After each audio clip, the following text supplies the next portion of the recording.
इसलिए वैज्ञानिकों का यह भी कहना है कि ओमिक्रॉन कोरोना का अंत है।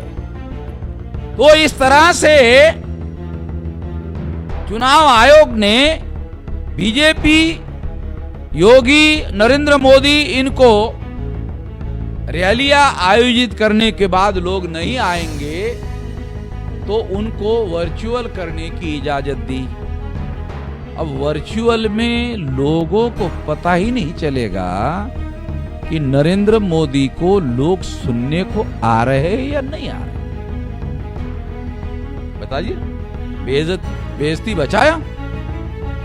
ऐसे नरेंद्र मोदी कहता है कि मैं तो फकीर हूं। ये अजीब किस्म का फकीर है जो चुनाव लड़ने के लिए 27,000 करोड़ रुपए इकट्ठा कर लेता है। अजीब किस्म का फकीर है। ऐसा फकीर तो शायद दुनिया वालों ने इसके पहले कहीं नहीं देखा होगा।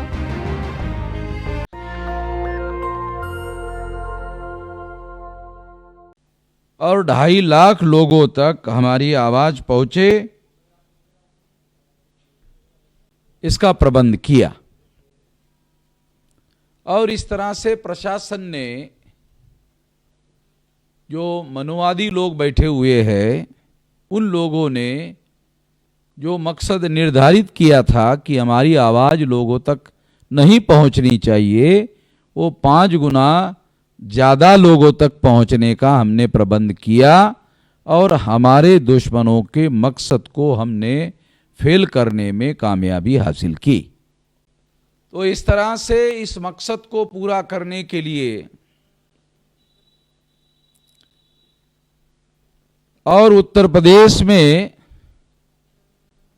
बीजेपी को परास्त करने के लिए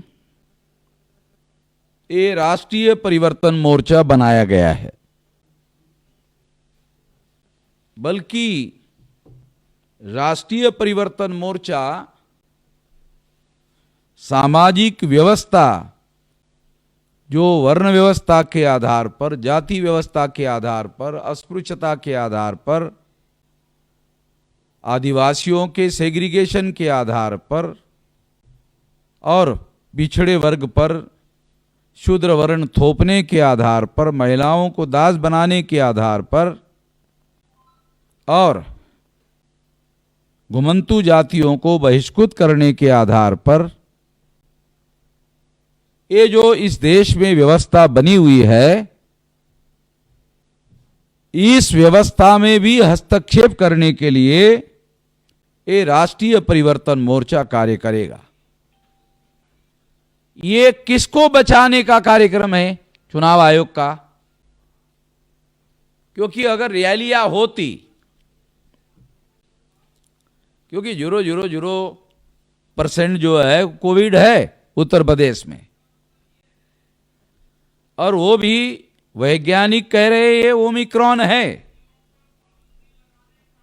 और ओमिक्रॉन जो है, जिस किसी को भी हो जाता है कोरोना ओमिक्रॉन का, उससे 14 गुना इम्यूनिटी यानी प्रतिकार क्षमता मरीज के शरीर में उत्पन्न हो जाती है। 14 गुना। यानी जितनी वैक्सीन लगाने से पैदा नहीं होती, उससे कई ज्यादा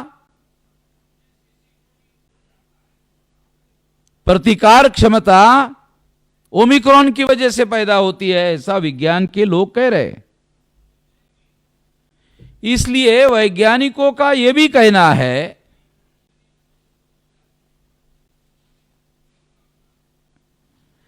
कि ओमिक्रॉन कोरोना का अंत है।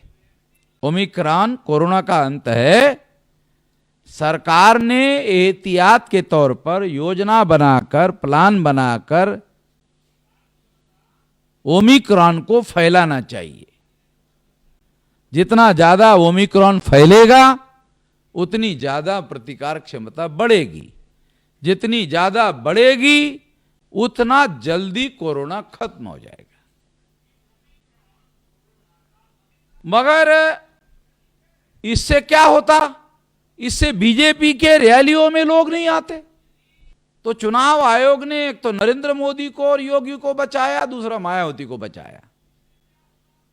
अब उत्तर प्रदेश में क्या हो रहा है, या तो अखिलेश यादव के रैलियों में भीड़ आ रही है, तो वामन मिश्राम की रैलियों में भीड़ आ रही है, बाकी तो किसी के रैलियों में कोई भीड़ तो आ नहीं रही है। तो इस तरह से चुनाव आयोग ने बीजेपी, योगी, नरेंद्र मोदी, इनको रैलियां आयोजित करने के बाद लोग नहीं आएंगे तो उनको वर्चुअल करने की इजाजत दी। अब वर्चुअल में लोगों को पता ही नहीं चलेगा कि नरेंद्र मोदी को लोग सुनने को आ रहे हैं या नहीं आ रहे। बताइए, बेइज्जती बचाया। जब लोगों का जनमत बनाने के बाद लोग वोट डालने के लिए जाते हैं, जनमत बनने के लिए ही चुनाव आयोग ने रोक लगा दिया।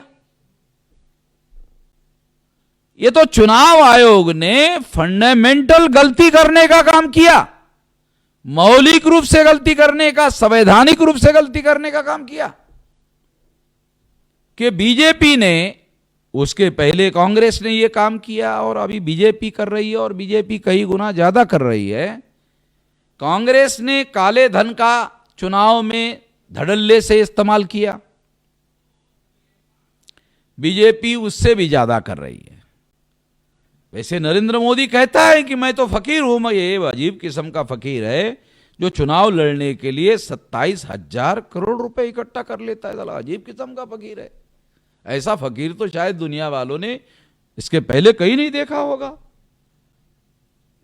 जो चुनाव लड़ने के लिए 27,000 करोड़ रुपया इकट्ठा कर लेता है।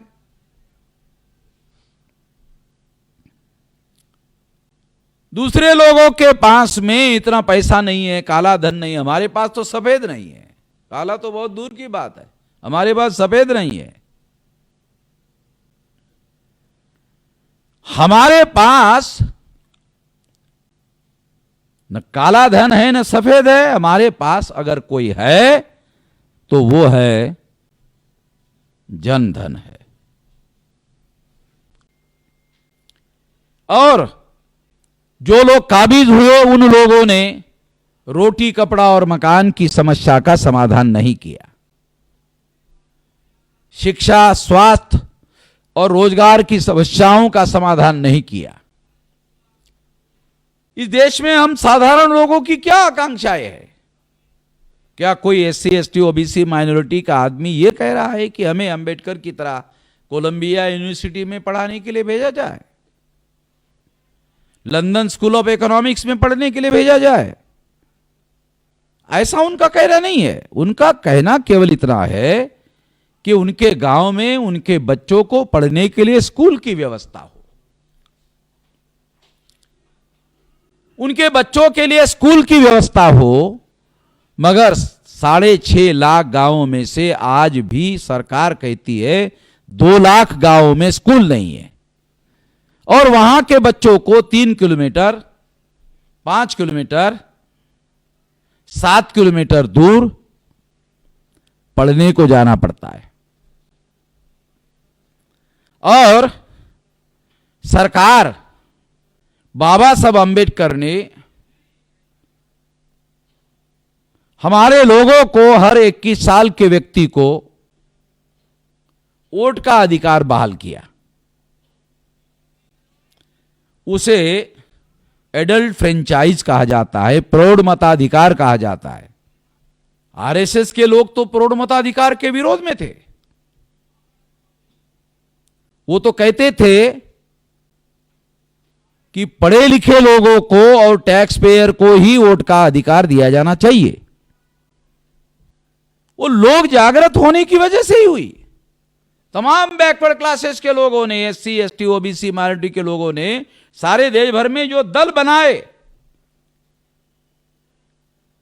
वो दल कामयाब भी हो रहे हैं। वो लोगों को जागृत और इकट्ठा भी कर रहे हैं। तो जो बाबा साहब अंबेडकर ने कहा था एक्सरसाइजिंग ऑफ वोट, वो कुछ हद तक बात दिखाई दे रही है। तो आप सोचेंगे, एससी एसटी ओबीसी माइनॉरिटी के लोग सोचेंगे शासक बनना तो हमारा काम नहीं है, तो आप दूसरों को चुनने का काम करोगे। तो इसलिए वोट का अधिकार, वोट देने का अधिकार नहीं है, शासक चुनने का अधिकार नहीं है, बल्कि वोट का अधिकार शासक बनने का अधिकार है। अगर आपने अपने दिमाग में इस बात को स्वीकार कर लिया कि वोट का अधिकार शासक बनने का अधिकार है, शासक चुनने का अधिकार नहीं है, तो आप वोट प्रयोग करते वक्त, उपयोग करते वक्त अपने वर्ग को शासक वर्ग बनाने के लिए इसका उपयोग करेंगे। इतना इसका दिमाग में परिवर्तन होने का परिणाम हो सकता है। अगर वो अधिकार का उपयोग हम कर रहे हैं तो मैं ऐसा मानता हूं कि हमें ये जो संवैधानिक अधिकार मिला, इस अधिकार का उपयोग हमें इस मकसद को पूरा करने के लिए करना चाहिए। ऐसा हमारे लोग करेंगे। नेशनल दस्तक की आपसे गुजारिश है कि अगर इसको बचाना चाहते हैं तो नेशनल दस्तक को सब्सक्राइब करने के लिए रेड कलर के सब्सक्राइब बटन को दबाएं, फिर बेल आइकन की घंटी दबाएं। नेशनल दस्तक को बचाने के लिए बहुत जरूरी है कि हर खबर को शेयर करें, लाइक करें, कमेंट जरूर करें।